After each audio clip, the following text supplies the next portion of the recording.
ඔයා Facebook advertising කරන කෙනෙක් නම් ඔයාගේ සේල්ස් Facebook ඇඩ්ස් හරහා එන රිසල්ට්ස් තවත් වැඩි කරගන්න පුළුවන් අලුත් ටූල් එකක් අපි හඳුන්වලා දීලා තියෙනවා e-commerce one කියලා.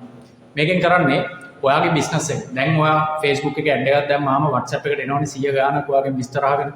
මේ එන අය අතරින් 10%ක් 5ක් වෙන්න පුළුවන් 10ක් වෙන්න පුළුවන් 15ක් නැත්නම් සමහර අයගේ 130ක් 35ක් වෙන්න පුළුවන් සේල්ස් වෙනවා ඉතුරු ටික අතහැරෙනවා. මේක නෙවෙන්නේ මෙන්න මේ ඉතුරු වෙන අය. ඒ කියන්නේ දැන් අපි හිතමු මැසේජස් 100ක් ආවොත් ඔයාගේ 130ක් නම් කන්වර්ෂන් එක 30 දෙනෙක් සල්ලි දීලා ගන්නවා කියන එකයි ඒ කියන්නේ. ඉතුරු 70ක් අතහැරෙනවා.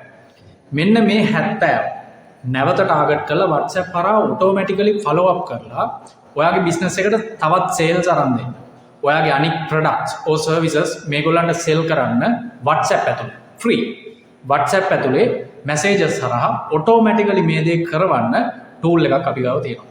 මේකෙන් සිම්ප්ලි වෙන්නේ දැන් ඔයා රුපියල් 10000ක් වියදම් කරද්දී ඔයාගේ සේල් එක රුපියල් 25000ක් නම් දැන් ඔයා වියදම් කරන 10000ම ඉදිරියේදී වියදම් කරනකොට ඔයාගේ සේල් එක 35000 45000 50000 වගේ වැඩි වෙනවා.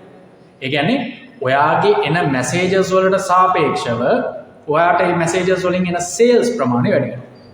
මෙන්න මෙහෙම ඇප්ලිකේෂන් එකක් තමයි මේ e-commerce one කියලා කියන්නේ. කම්පියුටර් එකකම තියෙන්න ඕනේ නැහැ. ඔයාට ෆෝන් එකකින් උනත් කම්පියුටර් එකකින් උනත් කරන්න පුළුවන්. ෆෝන් එක ඕෆ් වුණත් ඔයාගේ කම්පියුටර් එක වැඩ නැති වුණත් ඔයාගේ මැසේජස් ඔටෝමැටිකලි සිස්ටම් එකෙන් ෆලෝ අප් වෙනවා ඔයාගේ කස්ටමර්ස්ලා. මේක හරි ලේසි. අපි ගොඩක් අපේ පැත්තෙන් සපෝට් එක දෙනවා ඔයාලට මේ සිස්ටම් එක සෙට් අප් කරන්න, මේක මේන්ටේන් කරගෙන යන්න, මේක ඔප්ටිමයිස් කරන්න අවශ්‍ය කරන දේවල් මේ හැම දෙයකම අපි සපෝට් කරනවා.